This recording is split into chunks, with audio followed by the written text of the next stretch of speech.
우리 옆 사람과 함께 평화의 인사 나누도록 하겠습니다. 주님의 평화를 빕니다. 평화를 빕니다.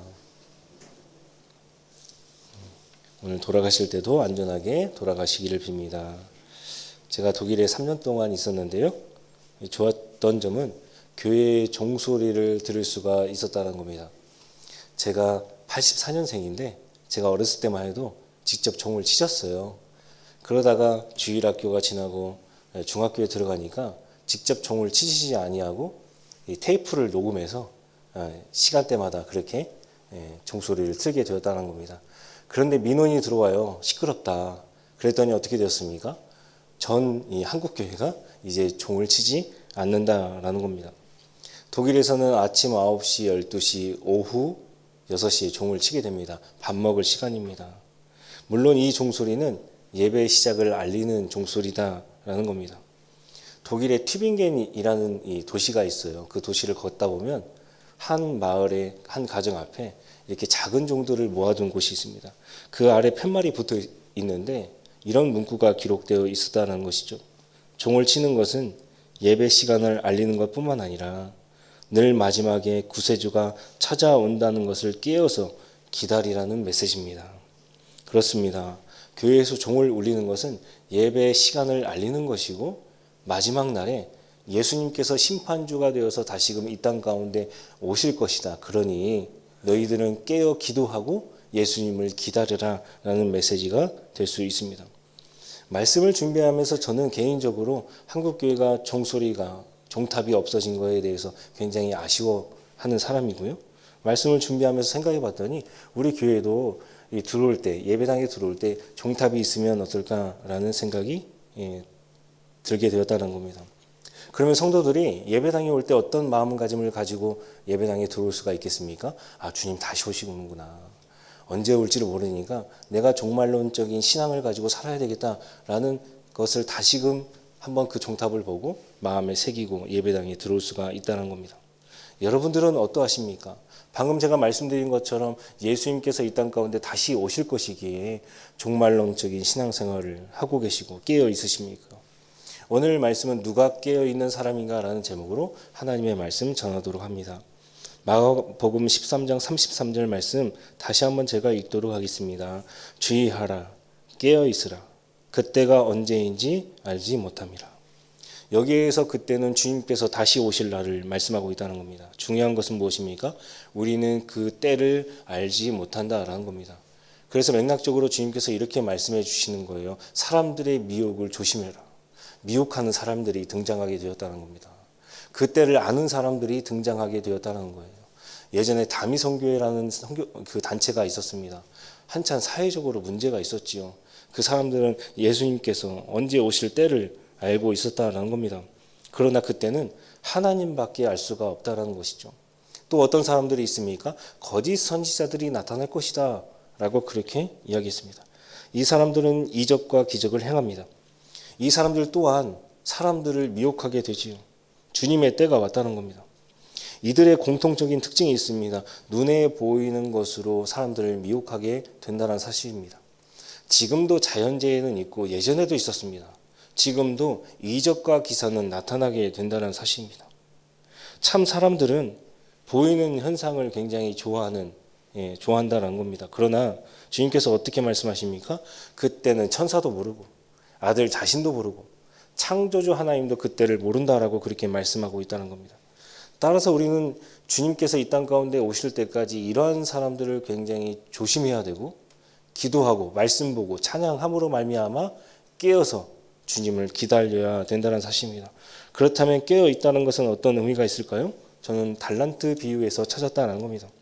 여러분들에게 굉장히 익숙한 내용입니다. 한 주인이 타국에 떠날 때에 3명의 종들을 불러서 각각 어떤 사람에게는 5달란트, 2달란트, 1달란트를 남기고 떠나게 되었습니다. 그 당시에 한 데나리온이 하루 사람이 살아갈 수 있는 하루의 노동자 품삯이었으니까 6천 데나리온에 해당되는 돈입니다. 지금의 돈으로 환산해 보면 5달란트 받았던 사람은 25억이 되고요. 2달란트 받았던 사람은 10억, 1달란트 받았던 사람은 5억 정도가 될 수가 있습니다. 굉장히 많은 돈을 주인은 종들에게 맡기고 떠났다라는 겁니다. 여러분들이 이 돈을 가지고 있으면 어떤 것들을 하고 싶으세요? 아마도 좋은 아파트, 값어치가 오를 수 있는 아파트를 하나 사서 그렇게 좀 남겨둘까라고 생각을 하시지 않을까라는 생각이 들어갑니다. 그 당시에 갈릴리와 베레아를 다스렸던 헤롯 왕이라는 사람이 있었는데요. 그 사람이 1년치의 세금을 거두어들였던 세금이 200달란트였다는 겁니다. 그러니까 주인이 종들에게 얼마나 많은 돈의 양을 맡기고 갔는가라고 우리가 의뢰에 짐작해 볼 수가 있다는 겁니다. 타국에 갔던 주인이 다시금 고국에 돌아와 이 종들의 3명의 종들을 불러서 계수하게 됩니다. 5달란트 받았던 사람 5달란트를 남겼고 2달란트 받았던 사람은 2달란트를 남기게 되었습니다. 주인이 어떻게 이 사람들에게 칭찬할까요? 마태복음 25장 21절과 23절 말씀입니다. 그 주인이 이르되 잘하였도다 착하고 충성된 종아 내가 적은 일에 충성하였음에 내가 많은 것을 내게 맡기리니 내 주인의 즐거움에 참여할지어다 하고 2명의 종은 주인 마음에 합당한 돈을 남기게 되었다는 겁니다. 어떤 사람은 이렇게 말씀하실지도 모르겠습니다. 아니 이왕이면 같은 돈을 주시지 어떤 사람에게는 5달란트를 주시고 왜 나한테는 1달란트만 주셨을까? 또 어떤 사람은 이렇게 말할 수 있습니다. 5달란트를 주셨더니 왜 나한테는 1달란트만 주셨을까? 라고 이야기할 수가 있다는 겁니다. 나머지 한 명에 대한 종에 대한 평가입니다. 1달란트 받았던 사람은 어떻게 했습니까? 그 돈을 땅에다가 묻어두고 다시금 주인이 왔을 때 그 1달란트를 다시금 꺼내서 주게 되었다는 사실입니다. 그가 왜 이렇게 했을까요? 물론 하나님에 대한 책망을 듣게 되었다는 겁니다. 마태복음 25장 24절에서 25절 말씀 보게 되면 이 종이 주인을 어떻게 생각했는가라고 기록되어 있습니다. 당신은 굳은 사람이라 심지 않은 데서 거두고 해치지 않은 데서 모으는 줄을 내가 알았으므로 두려워하여 나가서 당신의 달란트를 땅에 감추어 두었나이다. 여러분 이거 완전 사채업자 아니겠습니까? 심지도 않았는데 어떻게 거두어 드릴 수가 있겠습니까? 이 종은 주인을 굉장히 착각했다는 겁니다.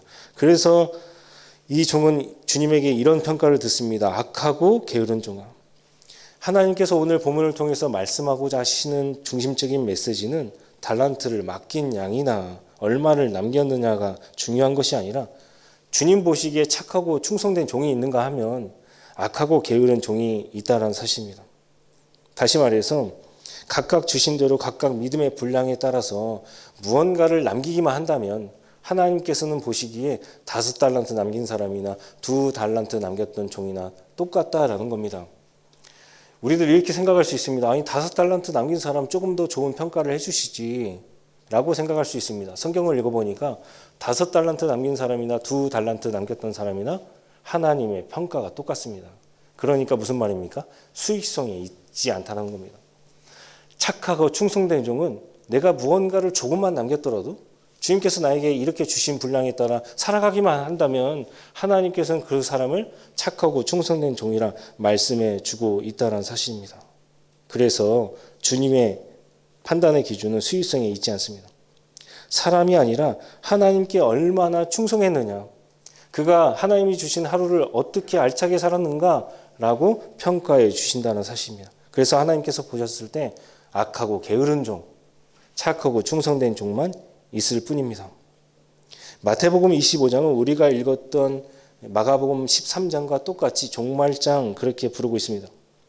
당연한 이야기지만 마태복음 25장은 24장과 26장 사이에 위치하고 있습니다.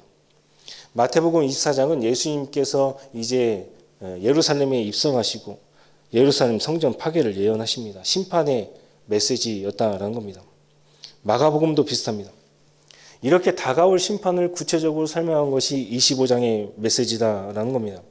예수님께서 십자가에서 죽으시고 하늘로 승천하실 터인데 다시금 이 땅 가운데 재림주로 등장하셔서 심판하실 것이다. 그때의 주님의 평가는 착하고 충성된 종, 악하고 게으른 종만 있다는 사실입니다. 마태복음 26장에서는 바리새인들이 예수님을 잡아 죽이려는 시도에 빠지게 된다는 겁니다. 순환의 이야기가 나옵니다. 마가복음도 마찬가지입니다. 이러한 성경의 배치가 결코 우연이 아니다라는 사실입니다. 예수님께서 이제 십자가를 지시는데 마지막으로 우리에게 주신 메시지가 화평의 메시지, 평화의 메시지, 형통의 메시지가 아니다라는 사실입니다. 심판의 메시지였다는 사실입니다. 어떤 사람은 착하고 충성된 종, 어떤 사람은 악하고 게으른 종만 있다는 겁니다. 여러분들 지옥이라는 것을 아시죠? 천국도 아시죠? 우리는 지옥을 생각하면 지옥불을 많이 생각합니다. 왜 그럴까요? 부흥사분들이 많이 그렇게 이야기했기 때문에 그렇습니다. 그런데 오늘 말씀을 보게 되면 착하고 충성된 종은 하나님의 잔치에 참여하는 그 놀라운 영광을 얻게 됩니다. 천국에 들어가는 것이죠.